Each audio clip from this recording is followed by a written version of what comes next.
कृष्ण कर्मणः तस्मै संज्ञानरूपाय नमोस्तु परमात्मने। अहिंसा परमो धर्म के महावीर भगवान के संत शिरोमणि आचार्य गुरुवर श्री विद्यासागर जी महाराज जी के आचार्य श्री पूज्यपाद स्वामी जी के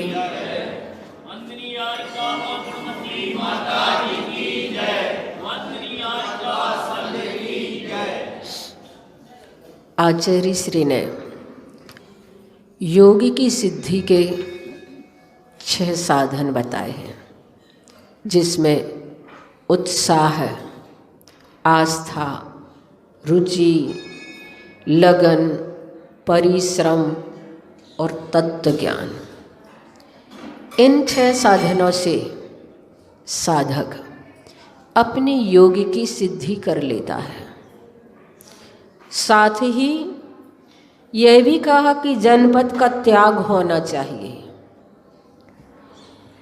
जनपद का अर्थ है लौकिकता, और लौकिकता से जब तक हम दूर नहीं होंगे तब तक योग की शुद्धि और सिद्धि का प्रश्न ही नहीं उठता। इसलिए लौकिक संपर्क से दूर रहना चाहिए, अन्यथा जितना भी प्रयास करें तो भी मात्र बाह्य साधनों के द्वारा कभी भी आत्म आनंद नहीं हो सकता। इसलिए आचार्य कुंद स्वामी ने कहा है कि पूर्ण रूप से चारित्र का पालन करो, 5 समिति, 28 मूल गुणों का निर्दोष पालन करो। योगी भले ही कितना जप तप करे, लेकिन जब तक लौकिकता नहीं छोड़ते तब तक वे वास्तविक श्रमण नहीं माने जाते। बाहर का सब कुछ छोड़ दिया और भीतर आनंद नहीं मिला तो श्रमण बनने की कोई सार्थकता ही नहीं हो, सार्थकता ही नहीं होती, तथा आत्महित भी नहीं होता। न श्रवण बनने की सार्थकता और न उससे आत्महित सद सकता है।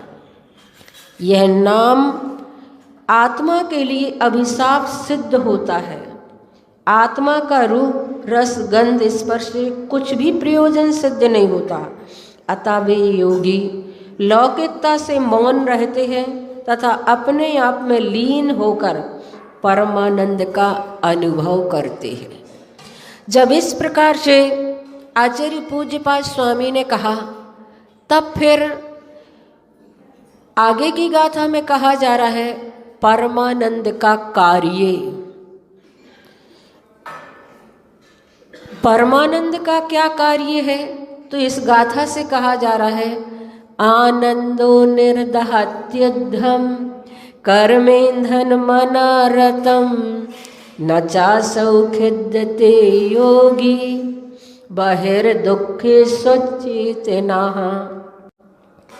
आनंदः, आत्म आनंद का अनारतम निरंतर उद्यम, बहुत से कर्म रूपी ईंधन को निर्दहति जलाता है। च तथा वही दुखेषु चेतनः, बाहरी परिसय उपसर्ग आदिक दुख से अनभिज्ञ असौ योगी, वह योगी आत्मध्यानी न खिद्यते, खेद खिन्न दुखी भी नहीं होता है। बहुत अच्छी बात इस गाथा में कही जा रही है कि जिस प्रकार ईंधन को अग्नि जला देती है, उसी प्रकार योगी ध्यान रूपी अग्नि से कर्म रूपी ईंधन को जला दिया करते हैं। वह योगी कर्म संतति को जलाना प्रारंभ कर देते हैं, अज्ञान उनका छट जाता है और आनंद की अभिव्यक्ति उस योगी के होना शुरू हो जाती है। परिसर संबंधी आदि क्लेशों के अनुभव करते हुए भी उसे खेद नहीं होता, दुख नहीं होता, पीड़ा नहीं होती, क्योंकि आचार्य श्री कहते हैं मोक्ष मार्ग हर्ष के अतिरेक में ढलान में आ जाता है। उपसर्ग और परिसर मोक्ष मार्ग के बीच से ही गुजरते हैं। उपसर्ग परिसर को सहन करते हुए साधक अपनी मंजिल को प्राप्त करता है। कहा जा रहा है जैसे शीत ऋतु में जब अत्यधिक ठंड पड़ती है तब शीतलहर भी चलती है, और वास्तव में उस शीतलहर को भी वो साधक अपने खुले तन पर सहन करते हैं। ऐसे उपसर्ग परिसहों को वो साधक खेद न करते हुए सहर्ष से स्वीकार करते हैं और चला चला करके कठिन कठिन तपों को करते हैं। यहाँ पर प्रश्न है कि आनंद तो शीतलता प्रदान करता है, उसे जलाने की प्रक्रिया से कैसे किया जाए। जब आनंद आता है तो आत्मिक शीतलता होती है, और उस शीतलता से कर्म कैसे जलेंगे। जलना तो अग्नि आदि के माध्यम से होता है। तो यहाँ पर कहा जा रहा है जैसे शीत ऋतु में अत्यधिक ठंड पड़ती है तब शीत लहर भी चलती है, और उस शीत लहर के प्रभाव से हरे भरे वृक्ष जल जाया करते हैं। दो प्रकार के जल होते हैं, एक गर्म जल और दूसरा उष्ण जल, शीतल जल, ठंडा जल। उष्ण जल और शीतल जल देखा जाता है कि ठंड के द्वारा हरे भरे वृक्ष भी जल जाते हैं, और गर्मी के समय सूखे वृक्ष भी नहीं जल पाते। बल्कि मैंने देखा गर्मी के समय कुछ कुछ वृक्ष तो ऐसे हरे भरे हो जाते हैं जैसे कि बरसात में भी वो हरे भरे ना हो। तो इस प्रकार आत्मिक आनंद शीतल बर्फ की भांति समस्त कर्म ईंधन को जला देता है। ध्यान रखना, उस योगी को कोई खेद नहीं होता। क्यों नहीं होता, इसे समझना आवश्यक है। आप स्वयं अपने अनुभव से बताइए कि जब आप 1 घंटे तक श्रम करते हैं, कोई कार्य करते हैं, तब तो आपको तकलीफ होती है, कष्ट का अनुभव होता है। लेकिन जब 1 घंटे तक भोजन करते हैं, उस समय भी तो आपके हाथों को 50 बार ऊपर नीचे श्रम करना होता है। तो कष्ट होता है क्या? बताओ। नहीं महाराज, भोजन करते समय तो 100 बार भी हाथ ऊपर नीचे करना पड़े तो दुख का अनुभव नहीं होता। क्यों नहीं होता? सोचो, विचार करो और मुझे बताओ। इसमें भावना की बात है, रुचि की बात है, हाथ के श्रम की बात नहीं। इससे स्पष्ट है कि प्रत्येक कार्य में दुख या खेद होता ही हो, यह अनिवार्य नहीं। मेरे मन का काम, मेरा विश्राम। मुनि श्री क्षमा सागर महाराज अधिक अस्वस्थ रहते थे। जब उनसे मेहनत करने के लिए मना किया जाता तो वो कहते मेरे मन का काम, मेरा विश्राम। और ऐसा ही वास्तव में संसारी प्राणी को जिसमें रुचि होती है उसमें उसे कितनी पीड़ा, परेशानी, मुसीबतें क्यों ना आए, लेकिन वह उन्हें परेशानी ही नहीं मानता है। इसी प्रकार योगी को भी आत्म साधना की भावना के फल स्वरूप अपनी योग साधना के समय पर परिश्रम उपसय सहन करते करते कोई खेद नहीं होता, कोई दुख का अनुभव नहीं होता, तकलीफ का अनुभव नहीं करते। एक और उदाहरण से इसी बात को समझ सकते हैं। योगी क्यों योग साधना करते हुए खेद का अनुभव क्यों नहीं होता? आचार्य श्री कह रहे हैं जैसे कि आप तो सुन करके ही बड़े हैरान और परेशान हो जाते हैं कि आचार्य श्री ऐसी वृद्ध अवस्था में कैसे सर्दी को ठंड को सहन करते होंगे। खुले तन पर वृद्धावस्था में बहुत ज़्यादा ठंड लगती है और चटाई भी नहीं लेते आचार्य श्री, तो फिर भी कैसे सहन करते होंगे। आचार्य श्री कहते हैं वृद्धों को बहुत ठंड लगती है। एक बार आचार्य श्री ने एक दोहा कहा था कि वो ठंड कहती है बच्चों से हम बोलत नैया, जवान मेरे भाई, और बूढ़ों को हम छोड़त नैया, चाय ओढ़ लो रजाई। इतनी ठंड लगती है वृद्ध लोगों को। तो अब आचार्य श्री की वृद्धावस्था तो है, लेकिन उस वृद्धावस्था में भी वो कैसे उस शीत परिसय को सहन करते हैं। और उन्होंने अपने शरीर की ऐसी साधना कर ली है योग साधना के माध्यम से कि वास्तव में वो अपने जीवन में उपसर परिसरों को सहन करते हुए भी बहुत प्रसन्न और खुश दिखते हैं। तो यहाँ पर कहा जा रहा है, इसी बात को दूसरे उदाहरण से समझें कि योगी को योग साधना करते हुए खेद का अनुभव क्यों नहीं होता। जैसे गर्मी का समय हो और आप दुकान पर बैठे हों, अचानक बिजली चली जाए, फिर पंखा बंद हो गया, न पंखा है, न हवा है, न कूलर है, न प्रकाश है, लेकिन ग्राहकों की लाइन आ रही है। रात के 12 भी बज गए हों तो भी आप मुनीम जी को डांटते हैं क्या? नहीं। क्यों नहीं? क्योंकि रुपयों के बंडल आ रहे हैं, लाभ ही लाभ हो रहा है। उस समय यदि मुनीम जी पानी पीने के लिए भी लाएं तो बोले कि गर्मी बहुत है, कूलर पंखे की हवा नहीं है, ठंड भी नहीं, ठंडी हवा भी नहीं चल रही, इतनी भीषण गर्मी पड़ रही है, कम से कम ठंडा पानी तो पी लीजिए। उस समय आपको ठंडा पानी पीने का भी मन नहीं करता। क्यों नहीं करता? क्योंकि प्रॉफिट में कमी आ जाएगी। भूख प्यास सर्दी गर्मी सब कुछ समता भाव से सह लेते हैं। उस समय आप कितना भी परिश्रम करें तो भी परिश्रम जैसा लगता ही नहीं है। फिर उस परिश्रम से उत्पन्न दुख दर्द की ओर दृष्टि कैसे जा सकती है? जाती ही नहीं है। उसी प्रकार योगियों के लिए योग साधना करते समय कितने भी उपसर्ग परिसर सहन करना पड़े तो भी उन्हें समता भाव से सहन करते।